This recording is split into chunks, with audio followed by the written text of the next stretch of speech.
program is brought to us by Mary O'Sullivan. She's the owner of Encore Executive and Professional Coaching.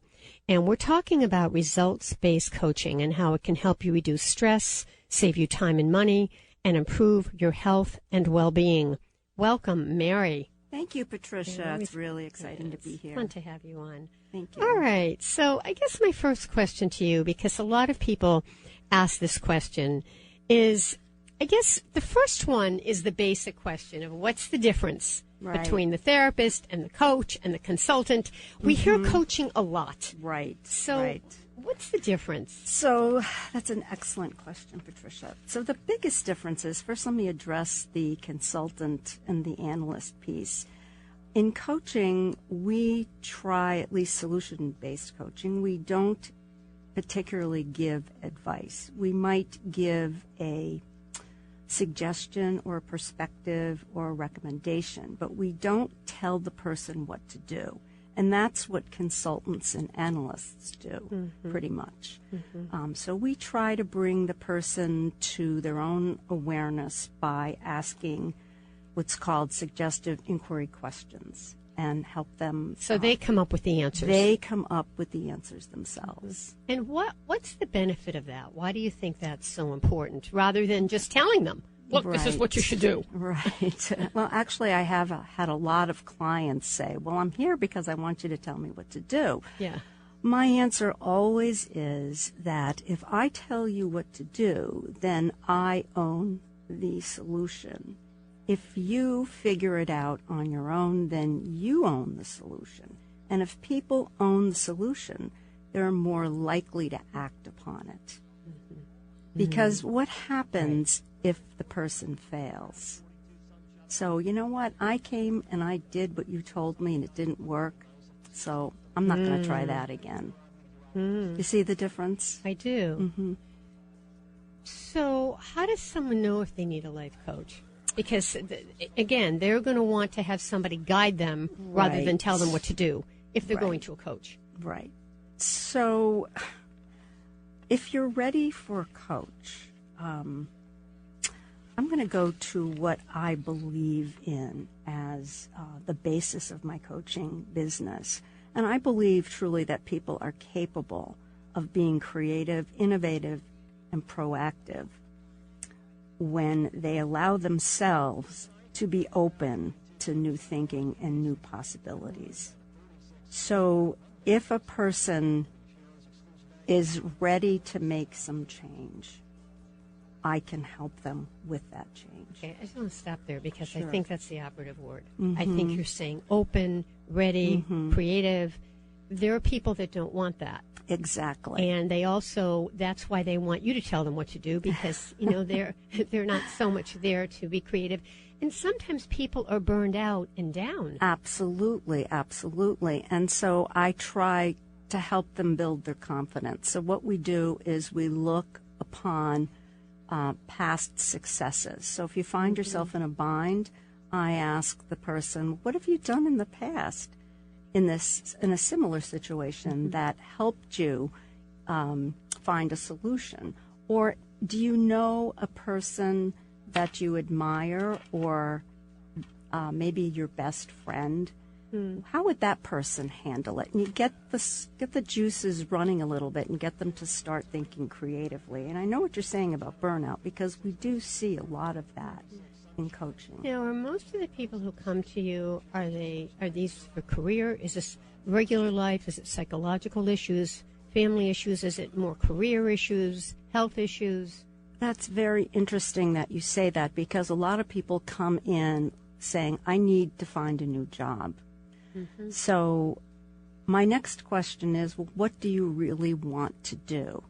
It's not what's out there that I can slot myself into, because the world is full of people sitting in slots, and those people are the ones that get burnout rather, and that are unhappy. But if they can identify what they really want to do, then we can move forward from that. And you know, but there's a whole other part to this too, Right. the other side of it, which is kind of my situation, where I have my purpose, I have my drive, I have my energy as an entrepreneur. Right. But you can still get burnout.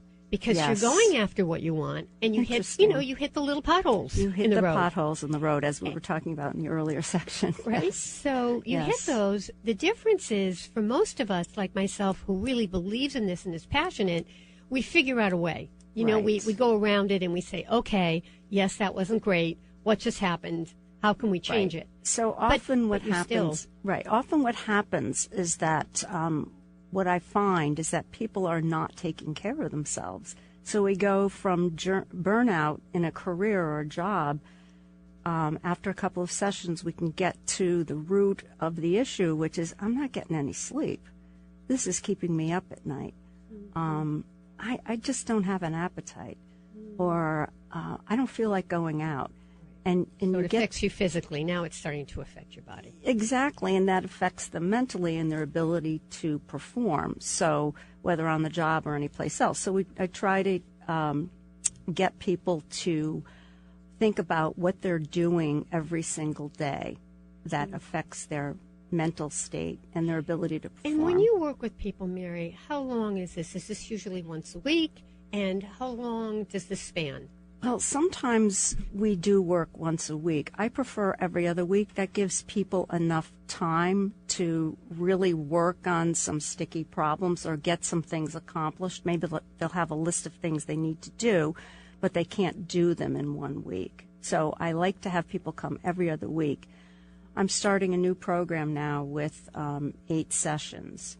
So that will be the minimum. I had been doing 4 sessions, but I found that particularly with people that had been laid off or people that were really stuck in a rut, more or less, after 4 sessions, we were kind of only scratching the surface.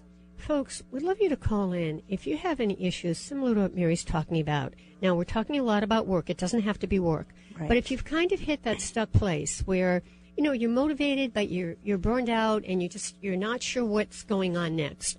Or you've tried a few things, and they're not quite working for you. You may feel discouraged. Or you just want kind of a new lease on life. Whether this is a health challenge or a work challenge or relationship challenge, give us a call, and Mary can certainly lead you in a direction. As we said, this is very client-focused. So It's very much you creating this awareness with her coaching and prodding and helping you to do that. Exactly. So the number to call in for your answers are 438-WPRO, 438-9776, or 800-321-WPRO, which is 9776. And if you call in and ask a question, Mary will send you, I know you have some things on your website. Yes. Actually, anybody that calls in is entitled to a free 20-minute session with me. Whether they call during the show or they call afterwards, and we're going to give out your number. But exactly. But we would love to have you call in during the show because, it helps so many of us when we hear these things because we don't realize if it's just us, it's usually not just us. There's another 1,000 people out there, exactly, that we're helping. I have an interesting statistic for you. Yeah. I've been doing some homework about this, and did you know that according to a recent Gallup poll, which was done in 2013, that 70% of people report that they hate what they do? 70%? 70%. Only 13% report that they're actually engaged in their work. Wow. Mm-hmm. Isn't that interesting? So what I'm offering in my workshop, which is on November 17th, is the steps to become part of that 30% that like what they do and want to do more. Wow, that's amazing. I didn't know it was that big. Yeah, I did a little bit of research, and I was absolutely shocked. With there were some other statistics that said that 80% in some other reports, but I think Gallup's probably the most reliable. All right. Well, we're going to give out the number, 438-WPRO, 438-9776. So give us a call. And, if you're burned out or you're not happy with what you're doing, give us a call, and Mary will give you some direction. And she'll also give you a 20-minute free coaching session. The number again is 438-WPRO, 438-9776. Mary, let's give out your website, please. My website is www.encoreexecutivecoaching.com. EncoreExecutiveCoaching.com. Okay. You're listening to The Patricia Raskin Show, and this segment is brought to you by Mary O'Sullivan. We're taking your calls after the break, 438-WPRO, 438-9776. We are on News Talk 630 and 99.7 FM WPRO. We're the voice of Southern New England. Stay tuned, folks. We'll be right back. Hi, everyone. We're back. You're listening to The Patricia Raskin Show. And our guest is Mary O'Sullivan. This program is brought to you by Mary O'Sullivan this half hour. And Mary is the owner of Encore Executive and Professional Coaching. And we're talking about, you just gave an amazing statistic, Mary, which kind of blew me away, that 70% of the people, according to the latest Gallup poll, are not happy in their job. Exactly. Wow. And only 13% are actively engaged. Amazing. Amazing. Now, we want to say that you are the founder of Rhode Island Professional Coach Alliance and Stepmoms Cafe on Facebook. Yes. You have to talk about that one. And you're a published author of Ponderings of a Corporate Refugee, Observations from the Cube. Yes. So we got to get descriptions because these are great. So first of all, what's Stepmoms Cafe? Well, Stepmoms Cafe really is running by itself. It's very interesting. I'm a stepmom of 3 kids. And it's not, as all the stepmoms can attribute, it's not that easy being a stepmother. So I put up a couple of graphics and some articles that I found about stepmoms, and stepmoms are not always the wicked witch and things like that. And I got a tremendous amount of response from it. And it does kind of run itself. People put their own postings up and ask me advice. They private message me and ask me for advice about things with stepkids. And a lot of us stepmoms do a lot of things that, in addition to what the moms do, we do pick the kids up from school. We do get them haircuts. We do take them shopping for clothing and shoes and make sure they get to their sporting events and such. And the stepmoms do not always get the credit for that. And that's the tenor of the Stepmoms Cafe. Now, this is on Facebook. It's on Facebook. It's just a Facebook page. That's all it is. Mm-hmm. And I think I've got over 1,000 people that actually have shared on that page. Yeah. Right. You could turn that into a book, Mary. I could. Yeah. In my spare time. I was just going to say, yeah, with everything else you have to do.